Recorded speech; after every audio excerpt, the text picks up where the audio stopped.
بسم اللہ الرحمن الرحیم. ناظرین السلام علیکم. پروگرام ہے اجالوں کا سفر خانم طیبہ بخاری کے ساتھ اور میں ہوں آپ کا میزبان عطاۃ الراب. ناظرین آپ کو پروگرام میں خوش آمدید کہتا ہوں. اور آج کل جو گھڑیاں چل رہی ہیں ہماری خوشیاں دو چند ہیں کہ جہاں ماہ مبارک رمضان کی مبارک ساعتیں ہمیں نصیب ہیں وہیں وہی لمحات قریب ہیں کہ جب قیام پاکستان کا اس مملکت خداداد کا وجود عمل میں آیا تھا.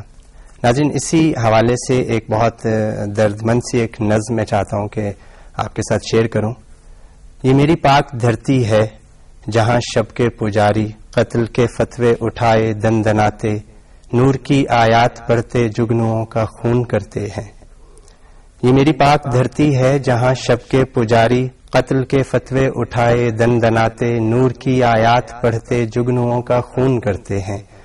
منادی ہے کہ جگنو جگمگاتے ہیں تو سورج دیوتا کی شان و شوکت ماند پڑتی ہے. میں شرمندہ سا باشندہ مسلسل سوچ میں گم ہوں جنہیں جگنو نہیں بھاتے انہیں سورج سے کیا نسبت.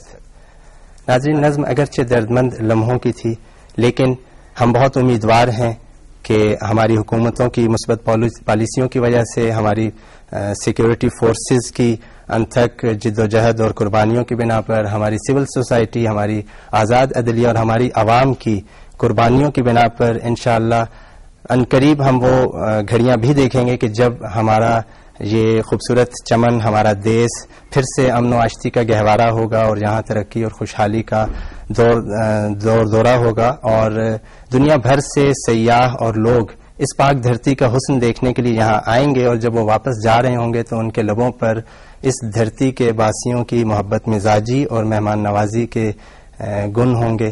اور انشاءاللہ اسی امید کے ساتھ آپ کو 14 اگست جو بالکل قریب ہے اس کی مبارکباد بھی پیش کرتے ہیں. پروگرام میں آگے بڑھتے ہیں. حسب معمول ہمارا پروگرام کا فارمیٹ جیسا کہ آپ کو پتہ ہے کہ خانم طیبہ بخاری صاحبہ اس وقت ہمارے ساتھ اسٹوڈیوز میں تشریف فرما ہیں. خانم صاحبہ آپ کو پروگرام میں خوش آمدید کہتے ہیں. عرفان شہبازی صاحب ہیں لیا سے لکھتے ہیں کہ آپ کا پروگرام ماشاءاللہ بہت نائس ہے. خانم طیبہ صاحبہ کی فصاحت و بلاغت پر مبنی گفتگو میں بہت شوق سے سنتا ہوں. پلیز اپنے پروگرام کو ہفتے میں کم سے کم 2 دفعہ رکھیں. خانم طیبہ اور پوری پروڈکشن ٹیم کو سلام اور ڈھیروں دعائیں. آپ کا بہت شکریہ عرفان شہبازی صاحب.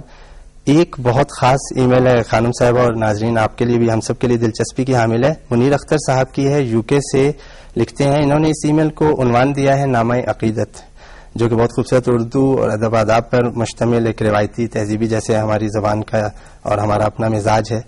چونکہ منیر اختر صاحب کی یہ ای میل غالباً 5, 6 یا 7 صفحوں کے برابر بنتی ہے. کافی طویل سے انہوں نے خانم صاحبہ کو بھی ڈسکس کیا پروگرام کو ڈسکس کیا اور بلکہ مجھے یاد آ رہا ہے کہ انہوں نے ایسا بھی کچھ کہا کہ ان کی جو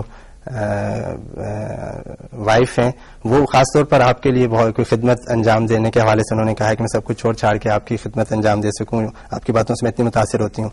ان کی اس طویل ای میل کی شروع کی چند سطریں اور کچھ چیدہ نکات ہم نے چاہا کہ شامل کریں. محترم عطاۃ الراب صاحب السلام علیکم ورحمۃ اللہ وبرکاتہ. وعلیکم السلام ورحمۃ اللہ. یقین کیجئے زندگی میں پہلی بار کسی بھی ٹی وی پروگرام کی پسندیدگی کے باعث کسی ہوسٹ کو خط لکھ رہا ہوں. بندہ لندن میں مقیم ہے اور ٹیکنالوجی کی فیوز و برکات کی بدولت آپ کے بے حد متوازن پروگرام سے فیض حاصل کر رہا ہے. خانم صاحبہ کی روانی کلام پر تو دل سینے میں کود کر سبحان اللہ کا نعرہ حق بلند کرتا ہے. تراب بھائی میں نے بے تکلفی بسبب مسلمان کے ہی کی ہے نہیں تو صاحب لکھتا. آپ کا لب و لہجہ پروگرام میں روک ٹوک نوک جھونک سوالوں کی ٹائمنگ آر بٹ نیچرل. ایسا نہیں لگتا کہ پروگرام شروع ہوا ہے کسی خاص اسکرپٹ کے تحت. یوں لگتا ہے کئی بار کہ آپ نے تشنگی میں پروگرام کو چھوڑ دیا. بات کہاں سے چلتی ہے مگر پھر کوئی اور بات وقت کو لے جاتی ہے. اسی لیے میں نے یہی کہا کہ it is but natural so is unique and smells pure hence. میں ایسا پروگرام ترتیب دینے پر پی ٹی وی کو مبارکباد پیش کرتا ہوں. اللہ کریم آپ سب کو نظر بد سے بچائے. ہماری دعا ہے کہ اللہ کریم آپ کو بھی نظر بد سے بچائیں. اوکاڑا سے نعمان مجید اور عاطف بشیر نے ای میل بھیجی ہے. لکھتے ہیں آپ کا پروگرام بہت اچھا ہے. اگلی ای میل ہے انور احمد انصاری صاحب. انہوں نے بھی انگلینڈ سے اور 2 بہت طویل ای میلز انہوں نے بھی ارسال کی ہیں جس میں انہوں نے اپنی کچھ تحقیق جو ریسرچ ان کی ہے اور کچھ دلچسپ زاویہ نظر پیش کی ہیں. اس کے علاوہ صفدر علی صاحب بھی اور دیگر احباب ہیں ان کی ای میلز موصول ہوئی ہیں پروگرام کی پسندیدگی کے حوالے سے. خانم صاحبہ موضوع ہمارا چل رہا ہے رمضان المبارک کی فضیلتیں. حضرت ام المومنین حضرت عائشہ صدیقہ رضی اللہ تعالی عنہ کی ایک روایت ہے نسائی شریف میں کہ روزہ جہنم کے مقابلے میں سپر ہے.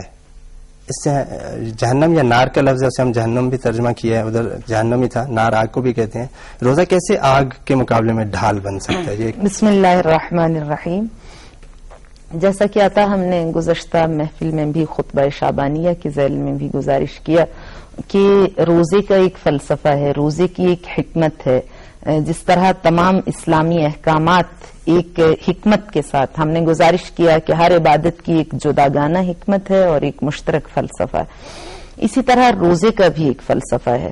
اور روزہ وہ عبادت ہے جو انسان کی تربیت کرتا ہے، اور جس طرح سے وہ سیلف کنٹرول روزے کے ذریعے سے سیکھتا ہے کہ کھانا اس کے سامنے رکھا ہے مگر اس کو معلوم ہے کہ اسے اس کو ٹچ نہیں کرنا، رزق حلال سے کمایا، اس کی اپنی ملکیت ہے، اس کا اپنا مال ہے، اس کا اپنا گھر ہے، وہ مالک ہے، لیکن اس کے باوجود کوئی اس کو روکنے والا نہیں ہے، لیکن اس کو معلوم ہے کہ مرضی مولا کی اس کو پیروی کرنا ہے اور امتثال امر مولا کرنا ہے، تو اس لیے وہ کھانا نہیں کھاتا، وہی کھانا جو اس کے لیے حلال ہے.